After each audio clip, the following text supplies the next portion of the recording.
Hola, ¿qué tal? Bienvenidos a todos los integrantes de Workplace Wellness Council. Muchas gracias por acompañarnos este lunes 13 de septiembre en nuestro programa de webinarios semanales.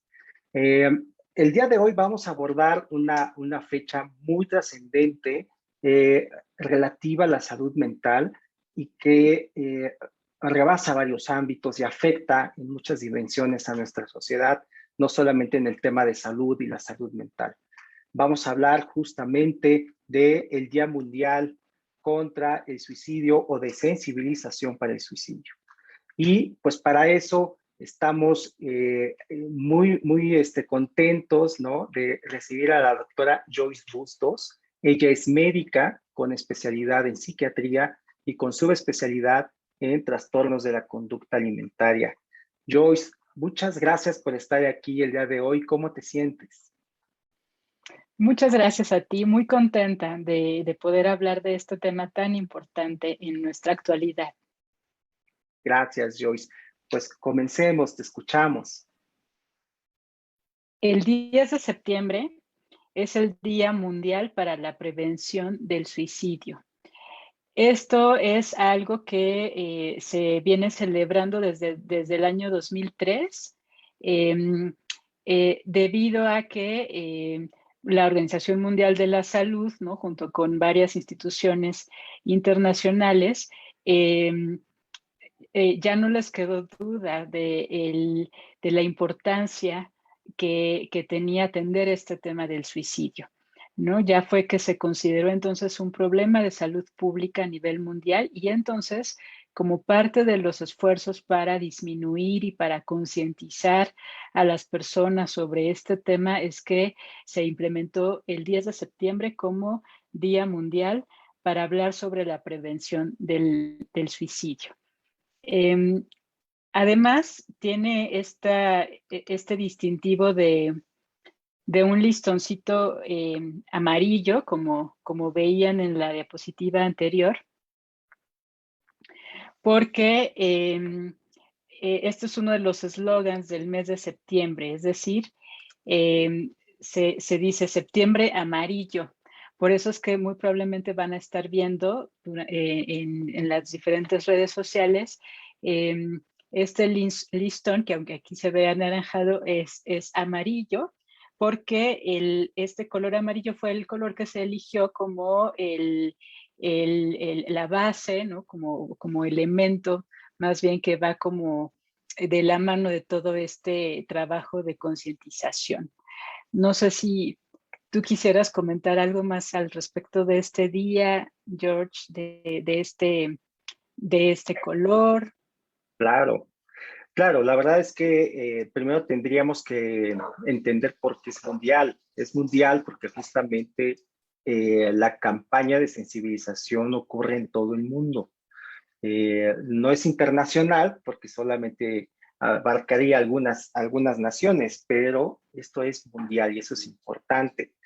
Y es importante que también recordemos que este tipo de fechas o de efemérides o de recordatorios son importantes para visibilizar fenómenos que de pronto los tenemos un poco olvidados o que no se le está poniendo el suficiente empeño para su solución o que están generando muchísimo malestar o carga a la sociedad. Entonces es bien importante que estemos sensibilizados a este tipo de fechas. Y esto nos habla de que desde en todos lados, ¿no?, incluso a nivel de la Organización Mundial de la Salud, se promueven este tipo de fechas. Y este tema es tan relevante, pues que se hizo justamente su propia fecha, su propia conmemoración, el 10 de septiembre, Día Mundial de la Prevención del Suicidio.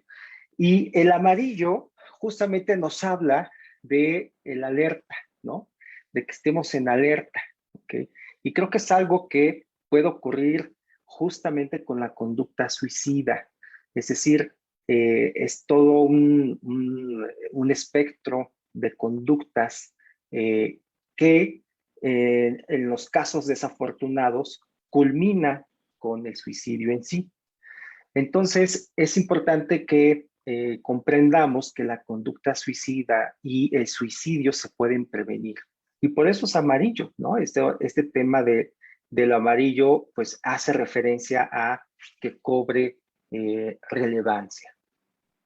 Sí, así es. Y fíjense que también un dato interesante en relación a esto es que un antecedente importante es que en 1994 un joven que se llamaba Mike se suicidó y era un joven al que no se le veían indicios, digamos, de estar deprimido. Lo describen sus familiares y amigos como un joven pues muy sociable, muy alegre, muy talentoso, etcétera. Y entonces su suicidio a los 17 años fue algo que los conmovió mucho, ¿no? A sus familiares y amigos y obviamente a la sociedad cercana. Y este joven, Mike, tenía un auto clásico de color amarillo, ¿no? Entonces como que de ahí también se construye este elemento de la alarma, de prevenir. Eh, y a partir de este evento tan desafortunado es que sus familiares y amigos eh, eh, organizan una, pues, o hacen una asociación, ¿no? Que se llamó Yellow Ribbon, como de listón amarillo, y cuando ya la Organización Mundial de la Salud en 2003 empezó a, pues a implementar y a recomendar que a nivel mundial debíamos estar al pendiente del suicidio, entonces se mantuvo este color, ¿no? Como para reforzar la idea justamente de voltearlo a ver, ¿no? De que a pesar de que es un tema, como tú decías, George, muy sensible, ¿no? Que se entiende que desde el tema, desde la palabra, como que nos dan ganas, como que mejor de darnos la vuelta y de no escucharlo y de no verlo, es súper importante hacer lo contrario, ¿no? Hacer un esfuerzo y voltearlo a ver y hablar de esto, porque tú lo mencionaste también, este problema ya considerado como un problema de salud pública a nivel mundial, es prevenible y muchas veces la prevención requiere costos bajos, es decir, no se requieren como esfuerzos eh, extraordinarios, ¿no? Cifras exorbitantes para poder prevenirlo. Entonces vale mucho la pena, insisto, hacer el esfuerzo y quedarnos y escuchar y voltear a ver a las personas que quieran, ¿no? Hablar de este tema, ¿no? Exacto, como muchas de las medidas de prevención en muchos campos, ¿no? Tienen realmente una carga de inversión y presupuestal muy baja, considerando lo que se tiene que erogar cuando los problemas ya ocurrieron, ¿no? Definitivamente coincido contigo. Así es.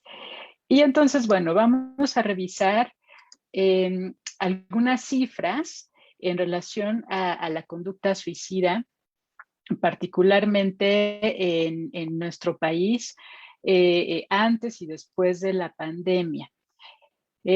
¿Por qué? Porque les platicaba que fue a partir de 2003 que la Organización Mundial de la Salud empezó a sugerir, a recomendar que se implementaran estrategias para prevenir el suicidio. Y el objetivo que se estableció fue que para 2030 la tasa de suicidio se redujera en una tercera parte. Uh-huh.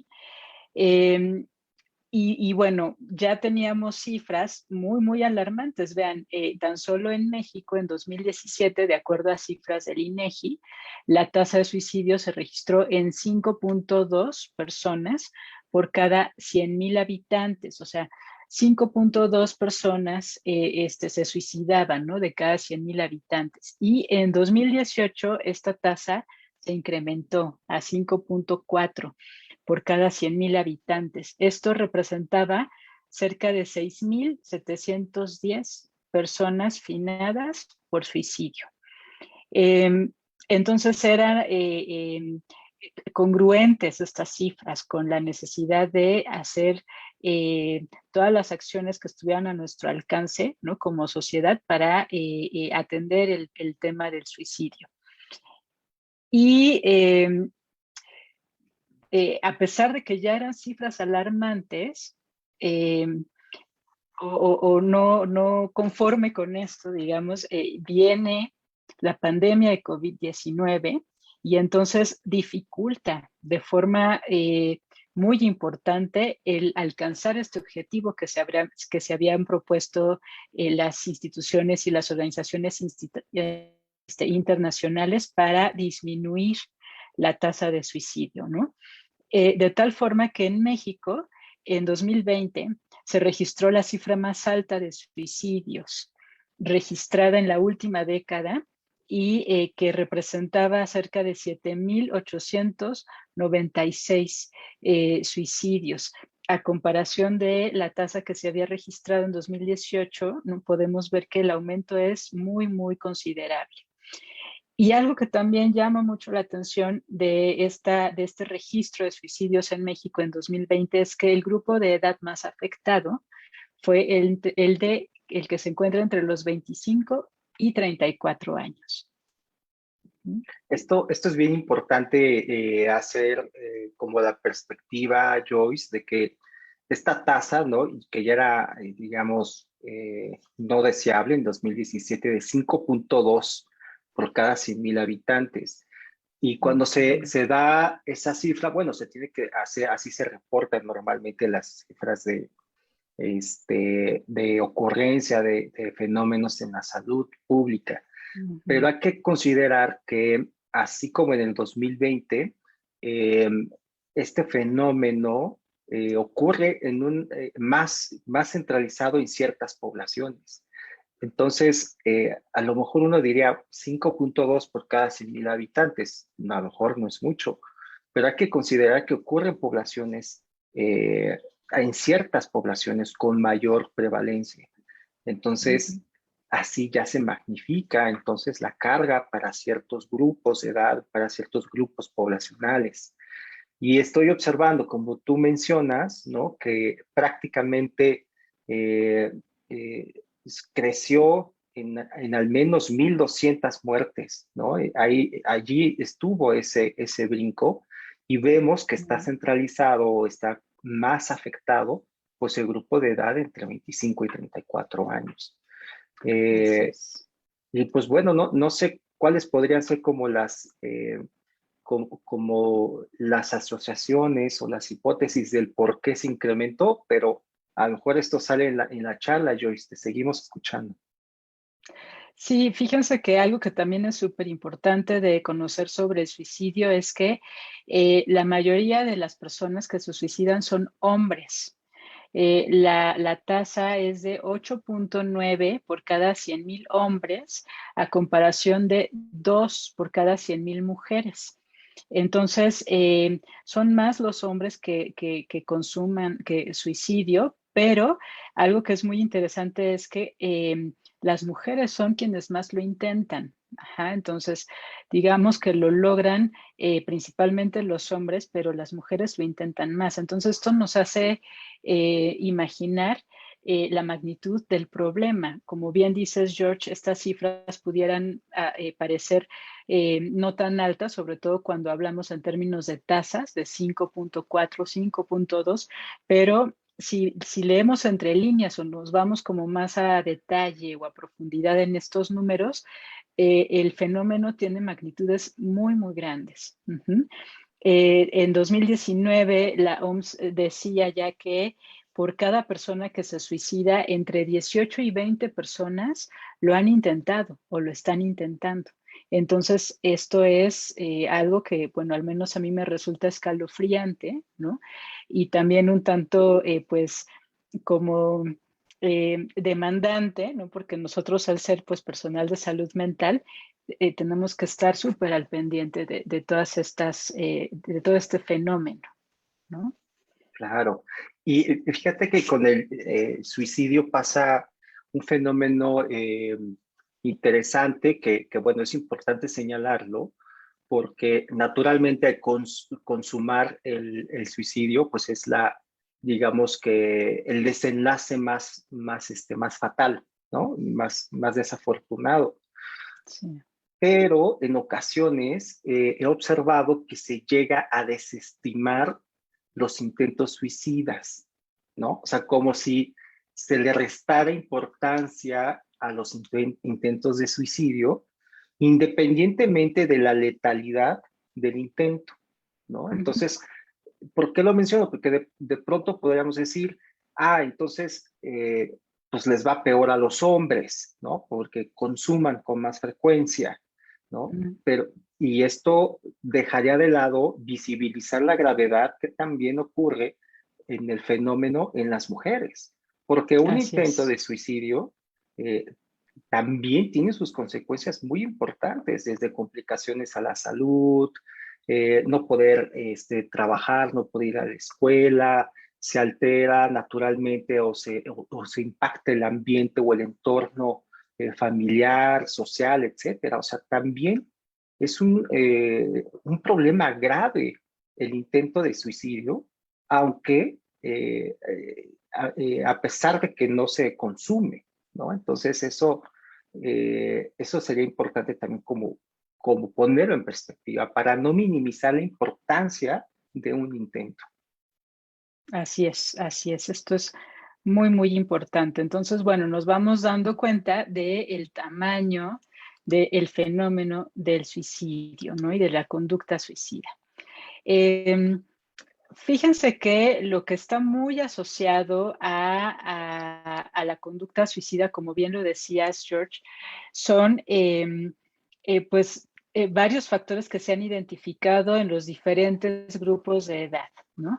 Y muy asociado a la pandemia que estamos viviendo de COVID-19, los factores de riesgo para el suicidio se han exacerbado, se han incrementado, es decir, el confinamiento, ¿no? El distanciamiento social, ¿no? Que hemos platicado nosotros como equipo de trabajo, qué ganas nos dan, ¿no? De ya podernos ver físicamente, de interactuar. Entonces eso nos da una idea de cómo este distanciamiento social y estas condiciones propias de la pandemia están aumentando los factores de riesgo y están entonces aumentando la probabilidad, ¿no? de que haya más intentos suicidas. Entonces, muy probablemente dentro de unos cuantos meses podamos empezar a ver cifras pues aún más grandes de este fenómeno, y por eso es que se están haciendo tantos esfuerzos, ¿no? Para hablar del tema, para concientizarnos y para que pues de algún lado le llegue a la persona la información y se acerque a pedir ayuda.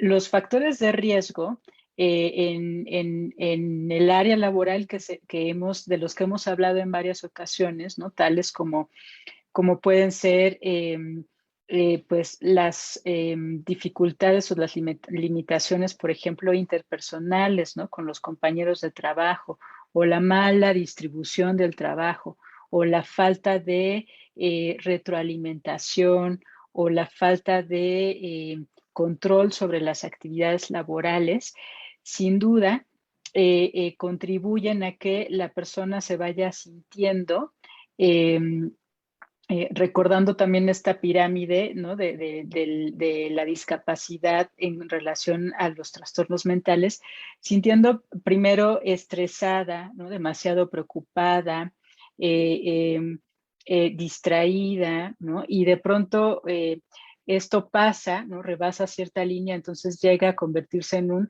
trastorno mental, y después llega a discapacidad, ¿no? A producir discapacidad en la persona. Entonces, en esta parte de en medio del trastorno mental estaríamos hablando específicamente de síntomas afectivos de tipo depresivos, ¿no? Que son los que se han encontrado muy asociados al suicidio, ¿no? Y esto suena lógico, es decir, una persona que está muy triste, ¿no? Casi todos los días, la mayor parte del día, que ya no encuentra sentido a levantarse por las mañanas, hacer sus actividades habituales, que empieza a tener muchos pensamientos de minusvalía, ¿no? A pensar que no es tan valioso como otras personas, que no es como tan inteligente, tal vez como tan responsable,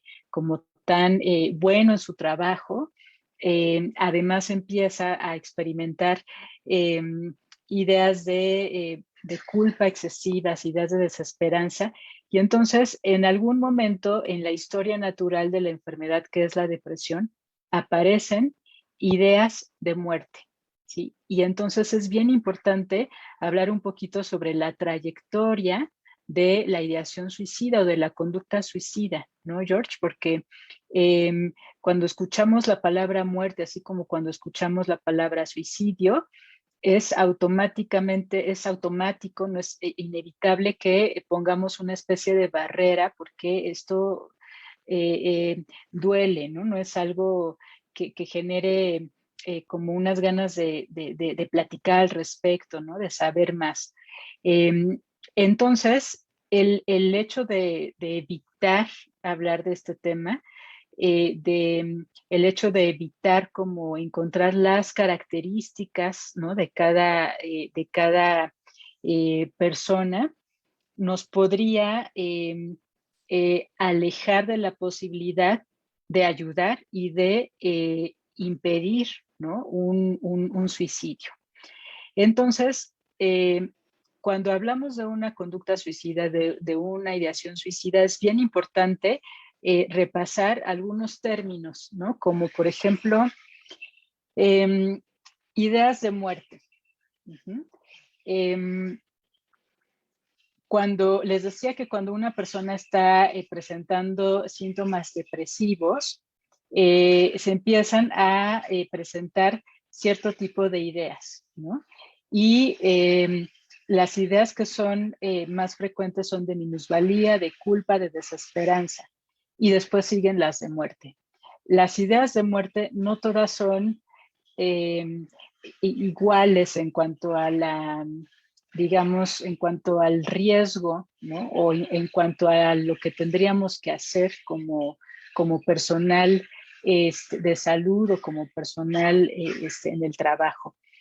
Entonces, por ejemplo, hay un tipo de síntomas que se llaman fantasías de muerte. Uh-huh. Las fantasías de muerte son como, por ejemplo, cuando la persona que se siente así muy, muy triste, que está deprimida, que no le encuentra sentido a su vida, empieza a imaginar algo así como, ¿qué pasaría si yo un día me voy a dormir y ya no despierto al otro día? Uh-huh. Y empiezan a llegar como este tipo de pensamientos. ¿O qué pasaría si yo un día voy caminando por la calle y me cruzo una calle, atravieso una calle y no volteo? ¿O qué pasaría si un día voy manejando y de pronto pues piso el acelerador y pues que pase lo que tenga que pasar, ¿no? O sea, es solo fantasías. Llegan los pensamientos, pero no hay una intencionalidad, no hay una elaboración, ¿no? Eh, en la escala entonces como de riesgo, las fantasías de muerte serían como el síntoma ya preocupante, sí, pero como el de no de un riesgo inminente, Ujú, ¿sí? claro. Como si fuera como los primeros indicios, ¿no? Ujú, Que podría estar experimentando la persona. Y, ujú, y creo que esto es importante mencionarlo. Pareciera, paradójicamente, en nuestra cultura en la que estamos relacionados con la ritualización de la muerte, ¿no? Hasta tenemos un día nacional profundamente arraigado en nuestra cultura. ujú, eh, paradójicamente, es complejo y doloroso hablar de la muerte en sí. Y como no es una situación tan socialmente abierta en cuanto a su abordaje, creo que nos perdemos de estas oportunidades, de que las personas identifiquen que están teniendo ya fantasías de muerte o que no las puedan compartir porque se puedan sentir avergonzadas de que estén experimentando estas fantasías, que no son voluntarias, sino que simplemente vienen estas imágenes. Entonces, el que no podamos hablar de lo que sentimos en todos los contextos, en todos los ámbitos, incluido el laboral, a lo mejor no nos permite darnos cuenta que ya están ocurriendo este tipo de síntomas, estas fantasías de muerte. Entonces, como es un tema tabú, ¿no? Entonces difícilmente se van a compartir, ¿ok? En una charla normal, ¿ok? Y difícilmente vamos a poder, de alguna u otra manera, poder ayudar a nuestro entorno y a la gente que está alrededor cuando esté presentando estos síntomas. Así es, así es. Justo, probablemente si se pudiera hablar como se habla de otro síntoma, ¿no? Por ejemplo, cuando, no sé, alguien el fin de semana se fue a correr, a jugar fútbol y se lastimó un pie, una rodilla, llega el lunes y nos platica, ay, ¿qué crees? Me lastimé, ¿no? Y cuando alguien tiene algún síntoma psiquiátrico, difícilmente lo platicamos, ¿sí? Y particularmente cuando hay fantasías de muerte, cuando hay ideas de muerte, no las mencionamos, no las verbalizamos porque están muy estigmatizadas, nos da vergüenza, nos apena, ¿no? El que vayan a decir los demás de nosotros o qué van a pensar, ¿no? Entonces, lo seguimos guardando, lo seguimos callando y esto lo que provoca es que el síntoma se intensifique. Entonces, deja de ser una fantasía de muerte y va tomando más fuerza, más estructura, ¿sí? Se va volviendo algo más frecuente en nuestro pensamiento. Entonces, en lugar de que el pensamiento sea, ay, ¿qué pasaría si un día pues me voy a dormir y no despierto? Esto empieza a cambiar. Bueno, y si me tomo algo, ¿no? Para que me duerma más tiempo, para descansar, y empiezo entonces a buscar, por ejemplo, ¿no? Y entonces se va convirtiendo en un plan, en una ideación, ¿sí? En donde ya vamos tomando en cuenta los métodos, ¿no? El momento, vamos tomando en cuenta a veces fechas, ¿no? Especiales, vamos tomando en cuenta los diferentes tiempos de los demás, es decir, estamos ya pensando constantemente en esto y construyendo un plan. Ajá. Dentro de la planeación también hay diferentes niveles de estructuración. Uh-huh. Es decir, no es, hay una diferencia grande, hagan de cuenta, en esto que les acabo de platicar de que una persona busque qué medicamentos podría tomar y decir, bueno, me los compro y me los tomo, a una persona que pudiera, por ejemplo, eh, eh, solicitar días, ¿no? De permiso del trabajo, decir, me voy de vacaciones. Previamente también ya haber organizado, puesto en orden, ¿no? A lo mejor sus documentos personales. Que dice, me voy de vacaciones o me voy de paseo y me voy o sea, a un hotel, ¿no? Apago mi teléfono, ¿no? Y mientras se los digo me da escalofrío porque hace poco escuché a una paciente que me platicaba que el tío de su novio hizo justamente esto, ¿no?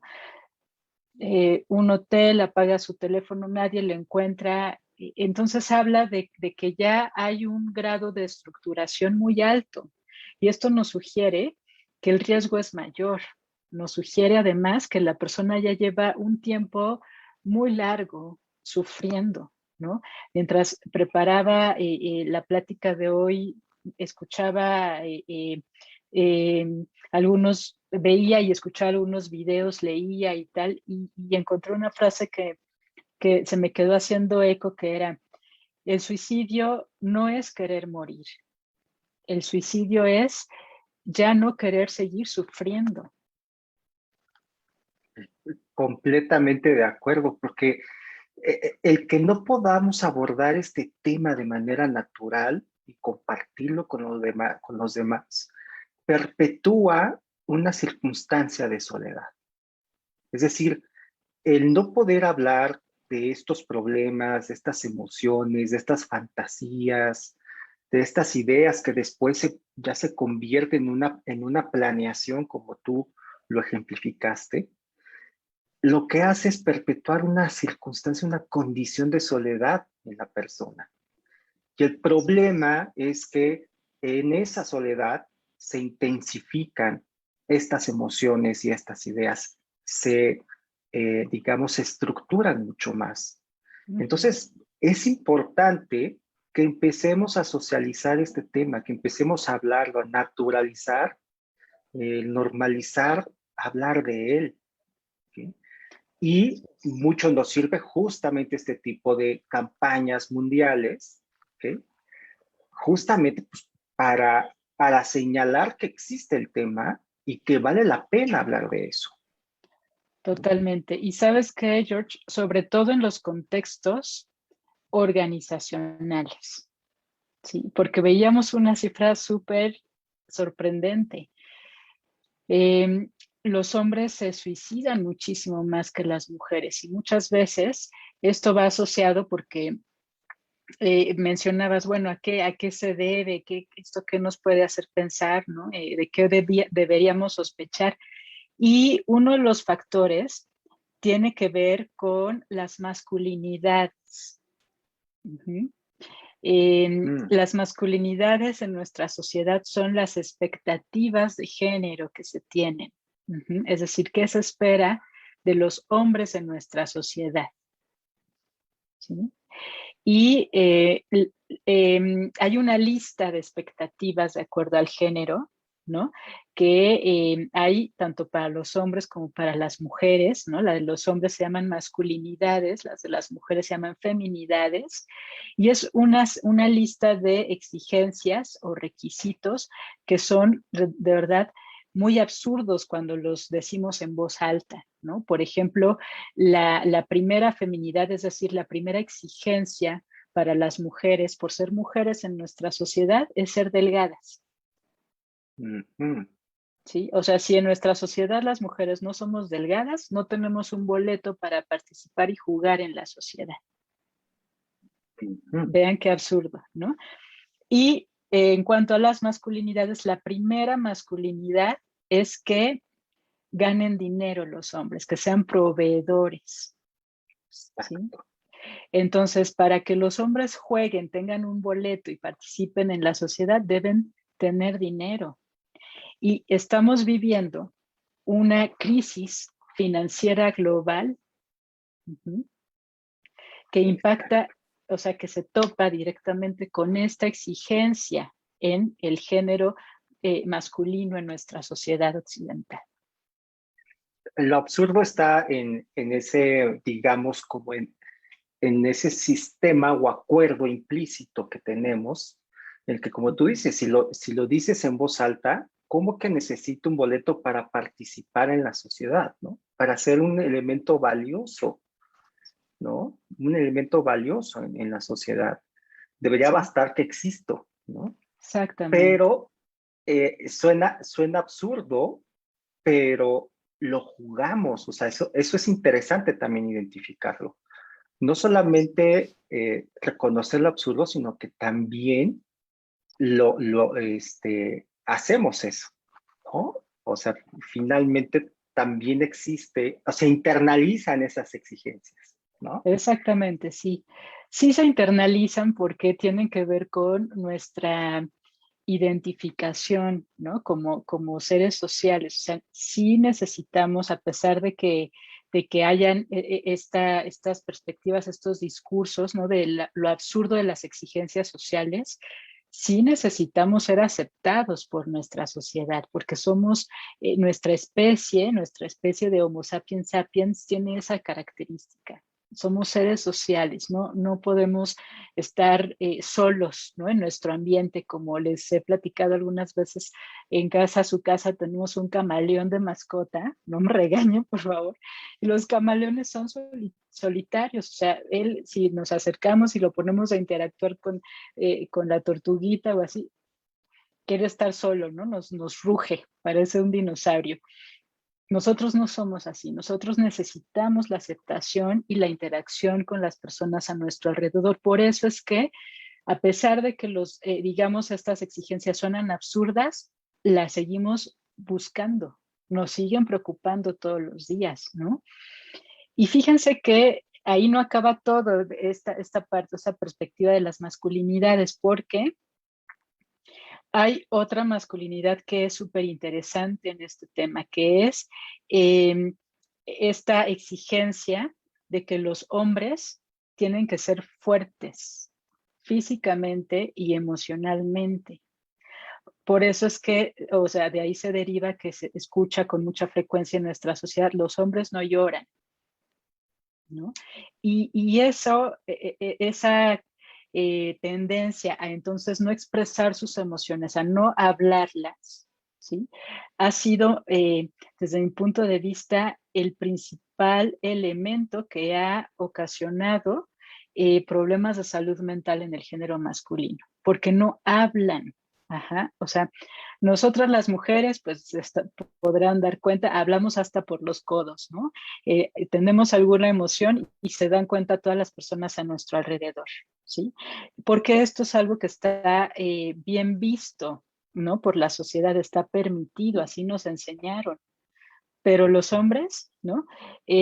Tienen muchas dificultades para eso y eso a mí me parece algo sumamente grave, George, porque estamos hablando que en este momento histórico de pandemia, de crisis global financiera, los hombres están lidiando particularmente con dos puntos que ponen en riesgo su identidad. No hay dinero y no puedo decirle a mi familia que no puedo mantener el estilo de vida que teníamos o no puedo decirle a mi familia, oiga, no me alcanza para pagar las escuelas, ¿no? Ahorita ya hay que pagar las colegiaturas y tal, no hay dinero. Entonces, esto es lo que contribuye principalmente a que los suicidios se estén elevando, o sea, sean más en hombres y además en esta circunstancia de crisis financiera se estén incrementando.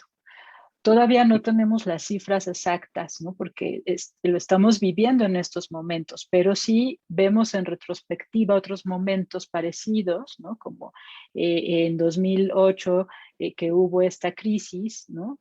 Ahí podemos ver ejemplos de que estos suicidios se incrementaron.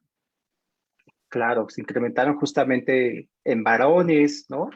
Y yo observo, creo que es algo bien importante y interesante lo que tú estás mencionando en cuanto se empieza como a minar, a denostar, a menoscabar la identidad, ¿no? No empezamos, se menoscaba también como la percepción de la autovalía, ¿no? La autoestima se va menoscabando. Eh, y en ese sentido, creo que uno de los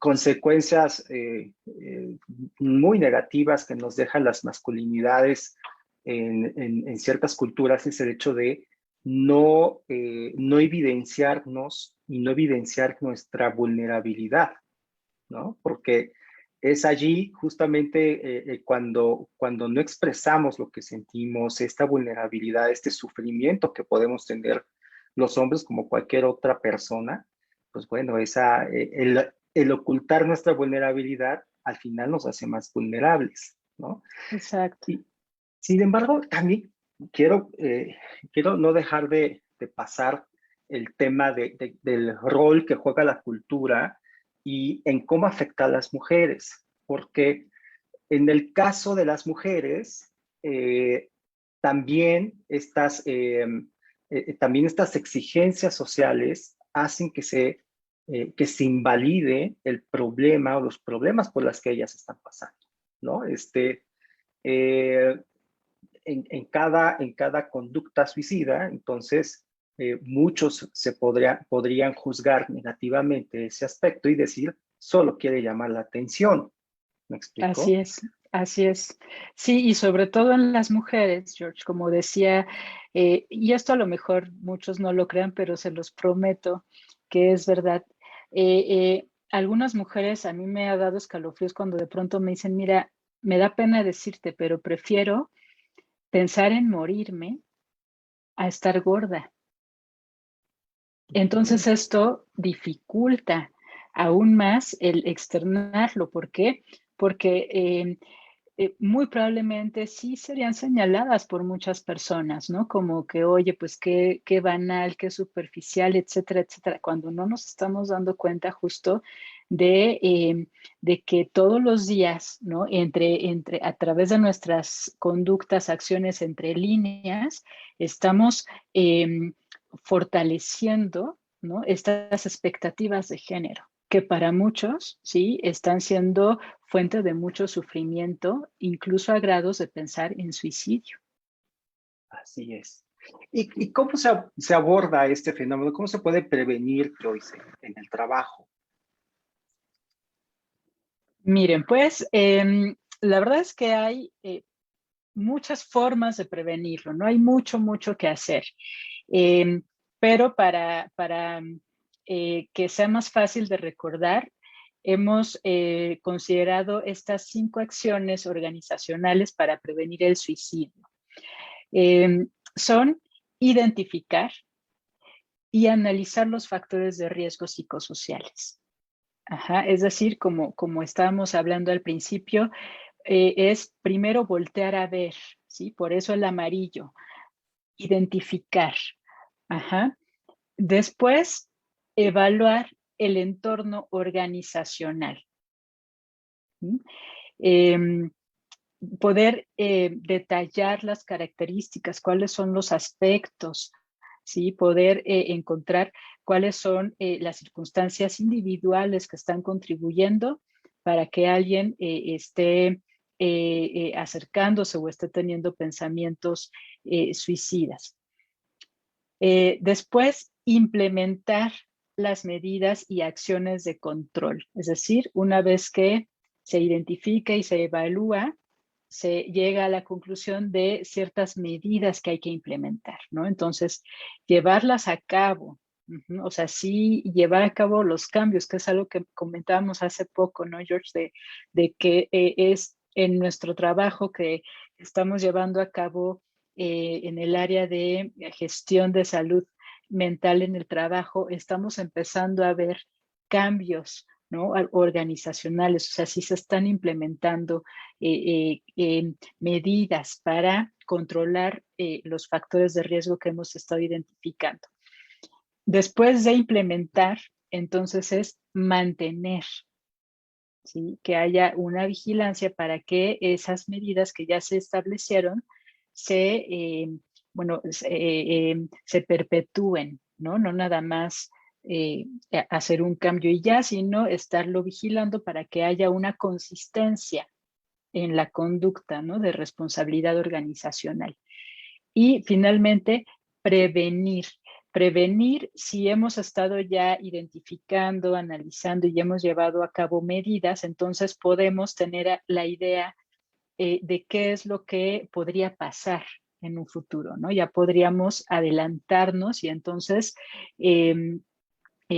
poner altos, ¿no? Para que no ocurra lo que hemos visto que ha ocurrido, ¿no? Al identificar estos factores de riesgo. Clarísimo. Fíjate que coincido y considero que el lugar de trabajo es un lugar excepcional para promover la salud mental. Y está descrito en estos pasos que tú nos mencionas. Lo que es importante poner en perspectiva es que en México hay poca literatura al respecto. No sabemos cómo está el fenómeno, pero por ejemplo en otras latitudes del mundo, por ejemplo en Corea y en Japón, se han documentado casos de suicidio secundario al trabajo. Otro ejemplo es en Francia, donde la empresa paraestatal de telefonía, cuando se privatizó, también ocurrieron circunstancias organizacionales muy profundas y esto desencadenó el suicidio de varios trabajadores. Esto incluso ya estuvo procesado judicialmente en Francia. En México no tenemos suficiente información para conocer qué tanto está influyendo el entorno laboral para la expresión de este fenómeno, de esta conducta. Y a eso nos tendremos que referir cuando identifiquemos factores de riesgo psicosocial en el trabajo. ¿Por qué? Porque al ser un fenómeno humano, entran en juego muchísimas variables y una de esas variables es el entorno laboral. Entonces, mientras mejor calidad, mientras mejor entorno tengamos en el trabajo, se va a prevenir toda la suma de circunstancias que podrían desencadenar en la conducta suicida. Lo que sí se ha documentado en México es la ocurrencia de conducta suicida o suicidio en los centros de trabajo.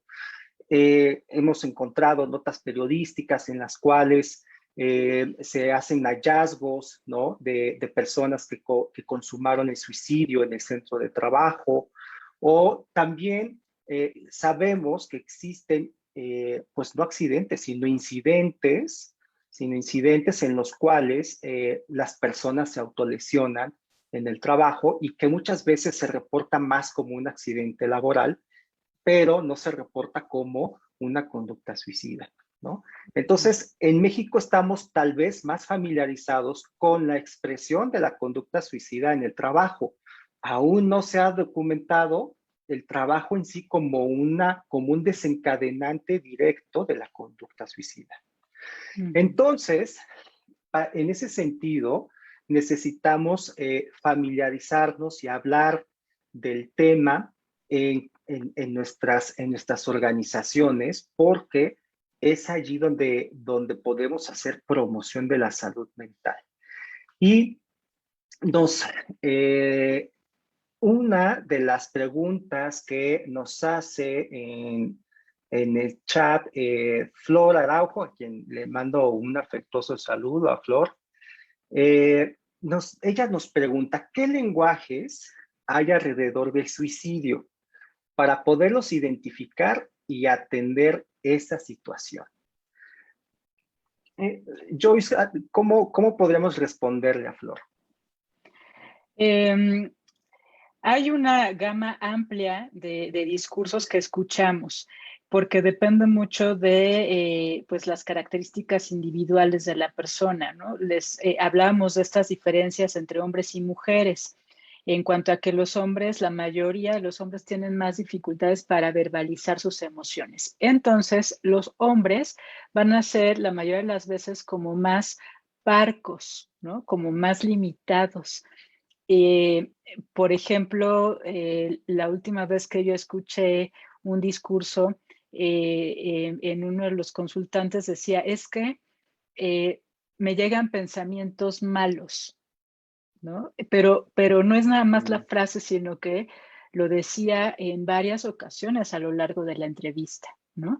Entonces, es bien importante también estar como con la atención suficiente, ¿no? Para darnos cuenta, es que no es nada más la frase, es que está diciendo en repetidas ocasiones, como invitándonos, como pidiéndonos, pregúntame qué pensamientos malos, ¿no? Que es ahí donde muchas veces le damos la vuelta, ¿no? Las mujeres es más probable que nos digan específicamente, es que de pronto ya no tengo ganas de vivir, ¿no? O ya no le encuentro motivo, ¿no? A mi vida. O a veces me siento, también dicen con mucha frecuencia, siento que ya no puedo, ¿sí? Entonces, creo que aquí lo interesante es que, o en lo que hay que fijarnos más, no es en el discurso que escuchemos, sino en nosotros cómo respondemos, ¿sí? Porque pensamos a veces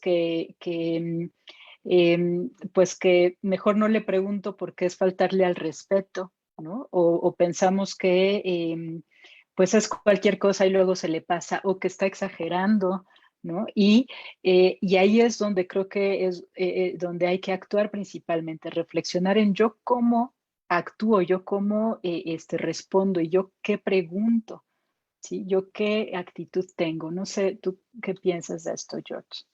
Yo refuerzo este consejo que das como también ser sensibles a nuestro propio termómetro emocional, ¿no? O sea, si algo me está generando como, híjole, mejor no les cargo porque me da Ujú, miedo, entonces algo está ocurriendo con esa persona y necesitamos regresar para interesarnos y saber.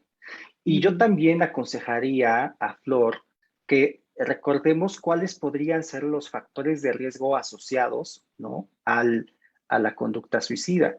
Y de manera muy interesante nos comentaste que, sobre todo en este 2020 en el que pasó, el confinamiento, ¿ok? El distanciamiento social, los estresores económicos y el consumo de sustancias, y yo agregaría la claro. violencia en cualquier ámbito, incluido el laboral, pues son justamente los aspectos con los que tenemos que estar como muy al pendiente. Entonces, si yo encuentro a un trabajador o una trabajadora que cada vez la veo más aislada, más aislado, que observo que está siendo víctima de bullying o que están con una gran preocupación, una gran incertidumbre laboral de si van a seguir siendo contratados o no, o de si va a haber cambios en la organización, van a cambiar de dueños, se van a cambiar de planta, se va a volver a cerrar por la pandemia, toda esa incertidumbre,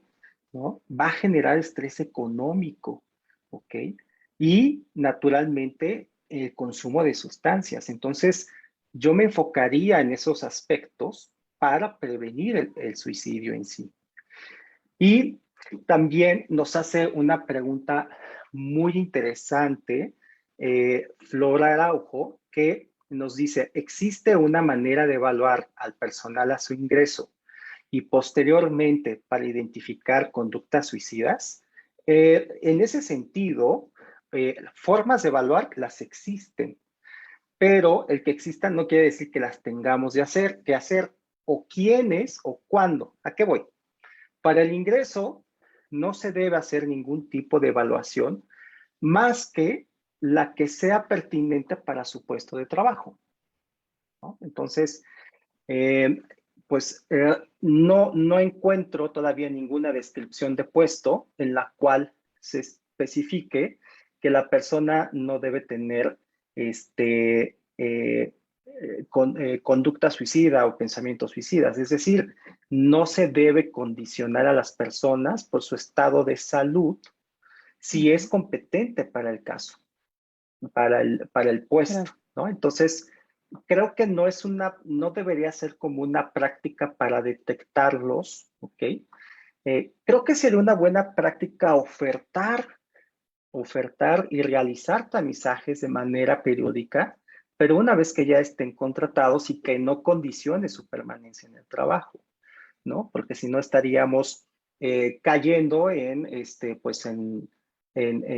situaciones graves como discriminación y violación a los derechos del trabajador. Eh, y, y otro aspecto que es importante hacer es cuando se haga algún tipo de ejercicio de tamizaje en el centro de trabajo, es muy importante que se encuadre, que se sensibilice primero a la población, que se naturalice el tema, que se hable mucho de la situación para ya después ofertar un tamizaje. ¿Ok? Entonces, Así es. eh, esto es muy importante, primero contextualizar y cambiar la actitud y el conocimiento que se tiene hacia este fenómeno antes de hacer cualquier tipo de intervención. ¿Cómo te suena esto a ti, Joyce? Totalmente de acuerdo.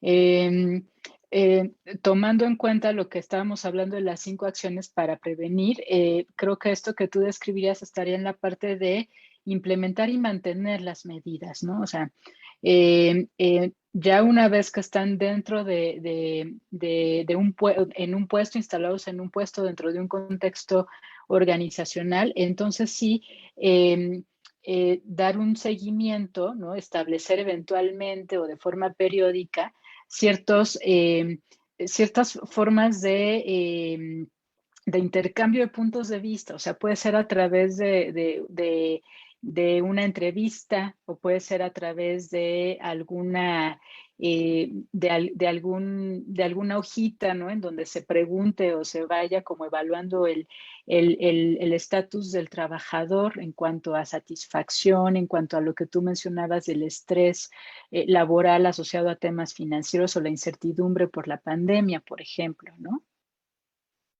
Exactamente, exactamente. Entonces, aquí la respuesta sería contribuir a que se genere un entorno favorable y socializar, naturalizar, hablar del tema. Aprovechen esta fecha para hablar del tema, para socializarlo, naturalizarlo y naturalmente, si valga la redundancia, pues prevenirlo. Pues amigos, muchísimas gracias por estar nuevamente conectados con nosotros. Va a ser bien difícil que agotemos, como les decía, pues todo el tema relativo a este fenómeno tan complejo y tan difícil de abordar en nuestras organizaciones. Solamente nos queda despedirnos, invitarlos a que se conecten el próximo lunes en nuestro programa de webinarios semanales y agradecemos a toda la comunidad de Workplace Wellness Council el que nos reciban en sus casas y en sus centros de trabajo. Joyce, muchísimas gracias por estar nuevamente con nosotros y muchas felicidades por la información tan valiosa que nos compartes. Hasta pronto, Joyce. Hasta pronto y muchas gracias a ustedes. Linda tarde.